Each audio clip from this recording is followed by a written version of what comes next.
Hello दोस्तों, कैसे हो आप लोग। मेरा नाम है Alok Kumar Verma and I welcome you all in Insights Booster channel. तो आज हम बात करेंगे अमेरिका के सुप्रीम कोर्ट के नए फैसले के बारे में। सुप्रीम कोर्ट ने 50 साल पुराने रोए वर्सेस वेड कानून को रद्द कर दिया है। इसी फैसले के साथ अमेरिकन महिलाओं का अबॉर्शन कराने का अधिकार खत्म हो गया है। पूरे विश्व के लीडर्स इसका विरोध करते नजर आ रहे हैं और इसे एक बैकवर्ड स्टेप बता रहे हैं। जो बाइडेन, जो अमेरिका के राष्ट्रपति हैं, उन्होंने भी कहा है यह देश के लिए एक दुखद दिन है।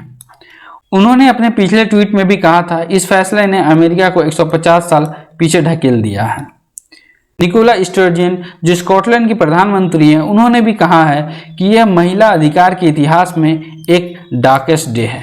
ऑब्वियसली इसका असर अभी अमेरिका की महिलाओं पर पड़ेगा, लेकिन ये विश्व भर के एंटी अबॉर्शन और एंटी वुमेन फोर्सेस को भी बल देगा। द गार्डियन ने भी वर्ल्ड लीडर्स के विरोध को अपने आर्टिकल में मेंशन किया है।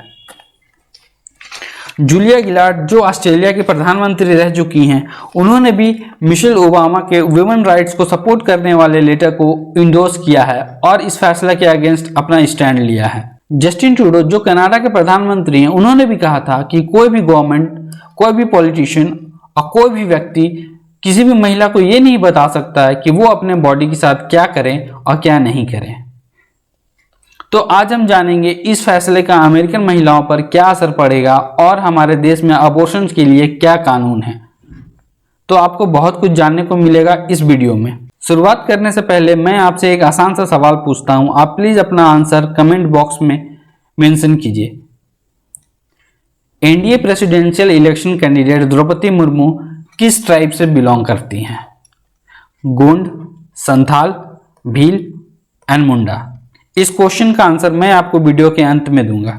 तो लेट्स बिगिन। तो देखते हैं एग्जैक्टली हुआ क्या है। सुप्रीम कोर्ट ने जो वर्सेस वेड कानून को रद्द करने के बाद अबॉर्शन से रिलेटेड कानून बनाने का अधिकार स्टेट्स को दे दिया है और इस फैसले के बाद ही 13 राज्यों ने अबॉर्शन को बैन कर दिया है। क्या हो सकता है अब इस फैसले के बाद? अमेरिका में कुल 50 राज्य हैं, जिसमें 25 से 26 राज्य ऐसे हैं जो राइट विंग को सपोर्ट करते हैं। तो जाहिर है वो राज्य अबॉर्शन के खिलाफ कानून बनाएंगे। आप ये सोच रहे होंगे मैंने राइट विंग क्यों कहा। आप लोग ये जरूर जानते होंगे कि पॉलिटिकल आइडियोलॉजी मोस्टली दो भागों में बटी रहती है, right wing and left wing. Right wing status क्यो मेंटेन करके चलना चाहती है और रूढ़िवादी को सपोर्ट करती है। अमेरिका में रिपब्लिकन पार्टी राइट विंग की आइडियोलॉजी को सपोर्ट करती है और लेफ्ट विंग जो लिबरल अप्रोच को लेकर चलती है और प्रोग्रेसिव माइंडसेट की होती है। अमेरिका की डेमोक्रेटिक पार्टी इसी आइडियोलॉजी को लेकर चलती है।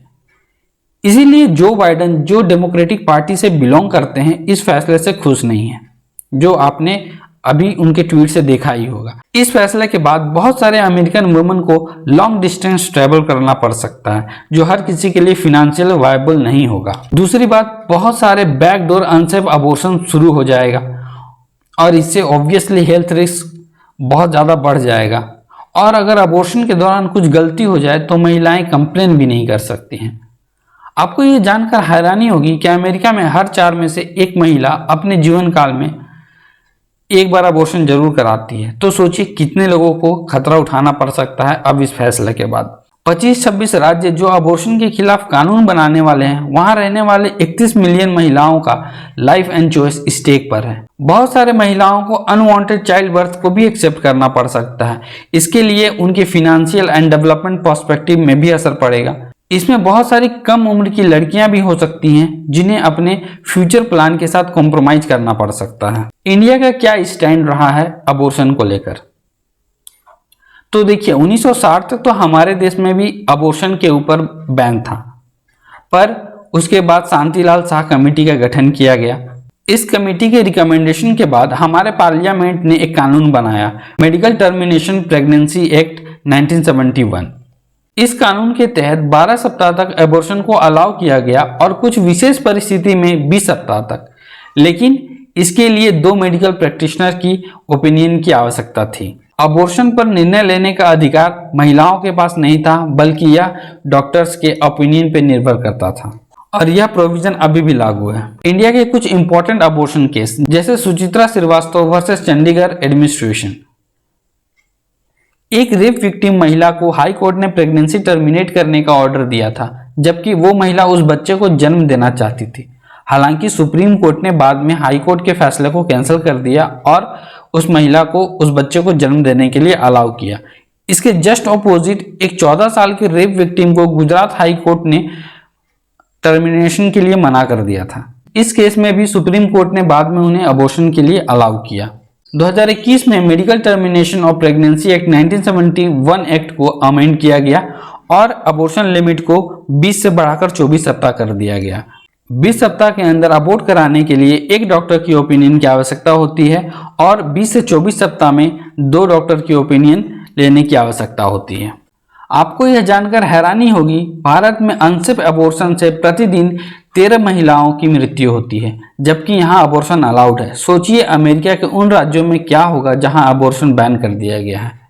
नियरली 6.4 मिलियन, लगभग 64 लाख अबॉर्शन हर साल इंडिया में होता है। अनसेफ अबॉर्शन हमारे देश में मैटरनल डेथ का तीसरा बड़ा कारण है। So this is not a joke but a serious issue. Research हमें यह बताते हैं कि हमारे देश में 80% से ज़्यादा महिलाओं को ये भी पता नहीं है कि भारत में अबॉर्शन लीगल है। सोचिए हमारे देश में कितना नॉलेज गैप है।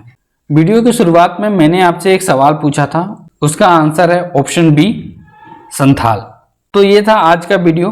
मैं उम्मीद करता हूँ आप लोगों को इस टॉपिक से रिलेटेड काफ़ी महत्वपूर्ण जानकारी इस वीडियो के माध्यम से मिली होगी। So kindly like and share this video and please subscribe insights Booster channel and hit the bell icon. Thanks for watching this video. This is Alok Kumar Verma signing off.